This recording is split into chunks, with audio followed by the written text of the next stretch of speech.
क्या आप जानते हैं कि 1 जुलाई 2026 यानी आज से ही पूरे देश में मनरेगा की जगह एक नया कानून लागू होने जा रहा है, जिसका नाम है वीबी जीराम जी एक्ट 2025। इस कानून में क्या नए संशोधन किए गए हैं, मनरेगा के अलावा कितने दिनों के रोजगार की गारंटी दी गई है, आज के सेशन में हम इन्हीं बिंदुओं पर चर्चा करने वाले हैं। साथ में हम जानेंगे कि यह कानून वित्त पोषण के बारे में क्या बातें कहता है, यानी कितना प्रतिशत इसमें केंद्र वहन करने वाला है, कितना प्रतिशत इसमें राज्य वहन करने वाले हैं, क्योंकि मनरेगा में 100% केंद्र ही पूरी लागत को वहन करता था। तो आज के सेशन में प्रमुख बिंदुओं पर हम चर्चा करेंगे और साथ में जानेंगे इस पूरे कानून के बारे में, इसमें शामिल प्रावधानों के बारे में। आगे बढ़ते हैं और देखते हैं एक महत्वपूर्ण खबर को। इस महत्वपूर्ण खबर में कहा गया है कि सरकार 1 जुलाई 2026 से वीबी जीराम जी एक्ट 2025 यानी विकसित Bharat guarantee for rural employment and livelihood mission को लागू करने जा रही है। यह कानून ग्रामीण क्षेत्रों में रहने वाले जो परिवार हैं उनको रोजगार की कानूनी गारंटी प्रदान करता है। तो एक वित्तीय वर्ष में 125 दिनों की रोजगार की कानूनी गारंटी प्रदान की गई है। किसके अंतर्गत? वीबी जीराम जी एक्ट के अंतर्गत। और अभी तक मनरेगा के अंतर्गत एक वित्तीय वर्ष में 100 दिनों की रोजगार की गारंटी दी जाती थी, उसे बढ़ाकर 125 दिन कर दिया गया है। और इसमें वित्त पोषण यानी लागत को लेकर कुछ अलग से प्रावधान भी किए गए हैं और केंद्र और राज्यों को अलग अलग प्रतिशत आवंटित किया गया है। पहले ग्रामीण क्षेत्रों में मनरेगा के अंतर्गत रोजगार 100 दिनों का मिलता था और अब नए कानून में ये 125 दिनों की अकुशल मजदूरी रोजगार की गारंटी का प्रावधान शामिल है। आइए इस एक्ट को समझते हैं। सरकार ने 1 जुलाई 2026 से वीबी जीराम जी एक्ट 2025 यानी विकसित Bharat guarantee for rural employment and livelihood mission को लागू कर दिया है।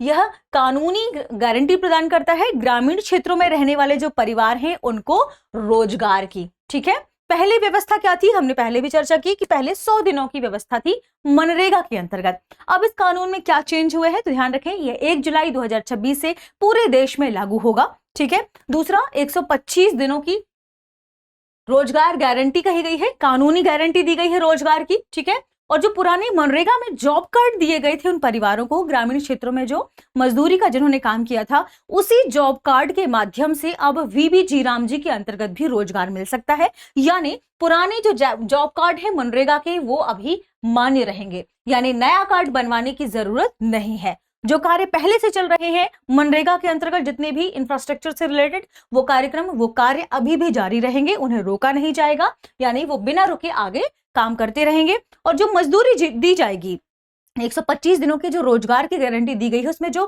पैसे होंगे वो डायरेक्ट बेनिफिट ट्रांसफर के माध्यम से सीधे उस व्यक्ति के बैंक अकाउंट में ट्रांसफर किए जाएंगे। तो मजदूरी सीधे डायरेक्ट बेनिफिट ट्रांसफर के माध्यम से बैंक खाते में भेजी जाएगी। सरकार ने इस योजना के लिए 95,652 करोड़, ध्यान रखिएगा 92 करोड़, 95,692 करोड़ रुपए का बजट रखा है। ये अपने आप में एक बड़ी बात है, ध्यान रखिएगा 95,692 करोड़ रुपए।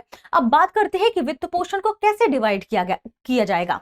तो इसमें जो सामान्य राज्य और केंद्र सरकार है उनके बीच 60/40 का प्रतिशत होगा, जिसमें 60% सेंटर वहन करेगी, सेंटर यानी केंद्र सरकार, और 40% वो संबंधित राज्य स्टेट वहन करेगा।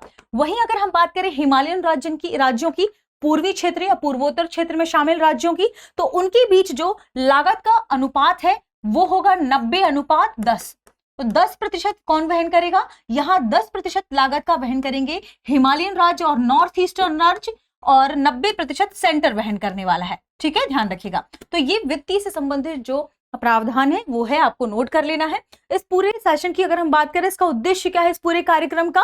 रोजगार, ये केवल रोजगार नहीं प्रोवाइड कराएगा, रोजगार से अब ये आगे बढ़ गया है और अब ये सरकार के लिए परिसंपत्ति यानी पूंजी से संबंधित जो एसेट्स हैं उनको निर्मित करेगा।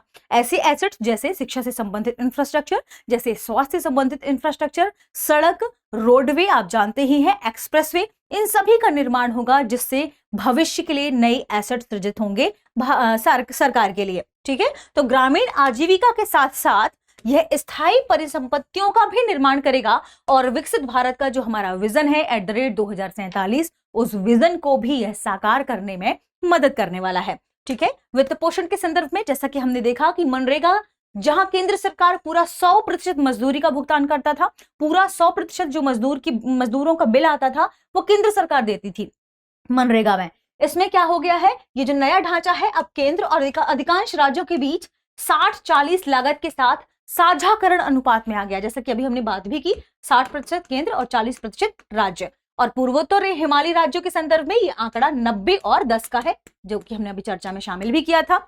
सामान्य आवंटन से परे किसी भी व्यय को पूरी तरह से राज्य द्वारा वहन किया जाना चाहिए, ऐसा कहा गया। हालांकि भविष्य में एक और के बारे में चर्चा भी हुई है। इस एक्ट में कहा गया है कि कार्यान्वयन के दूसरे वर्ष से केंद्रीय आवंटन का एक हिस्सा, जैसे केंद्र ने मान लीजिए 60% दिया है, इसका एक हिस्सा राज्य स्तरीय निष्पादन संबंधी मानदंडों पर आकस्मिक होगा।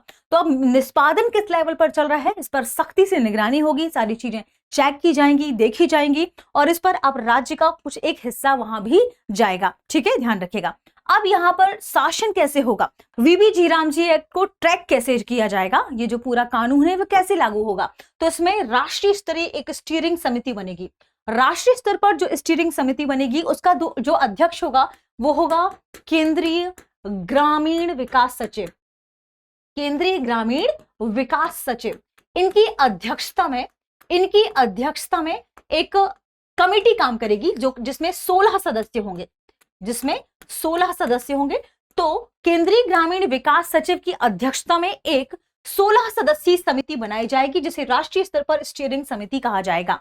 और इसका जनादेश राज्यों को सामान्य आवंटन से संबंधित निर्णयों की सिफारिश करना है। वो राज्यों को बताएगा कि जो आवंटन, सामान्य आवंटन है उसे किस तरीके से करना है, मानक कैसे निर्धारित करने हैं, और दिशा निर्देशों की वही समिति निगरानी भी करेगी, देखेगी कि दिशा निर्देशों का पालन हो रहा है या नहीं। साथ में एक स्ट्रक्चर है जिसमें राज्य सरकारों के कम से कम 5 प्रतिनिधि, इसमें राज्य सरकारों के यानी अब स्टेट्स के कम से कम 5 प्रतिनिधि केंद्र द्वारा नामित होंगे। केंद्र नामित करेगी 5 प्रतिनिधियों को। साथ ही नीति आयोग और अन्य केंद्रीय मंत्रालयों के प्रतिनिधि भी इसमें शामिल होंगे, यानी पूरी तरीके से इसकी ट्रैकिंग की जाएगी कि यह कैसे काम करेगा, कि इसमें जो भी आवंटन है वो सही हो रहा है या नहीं, जो एसेट्स परिसंपत्तियां निर्मित हो रही हैं वो सही से निर्मित हो रही हैं या नहीं, और सख्ती से इसका पालन भी होगा।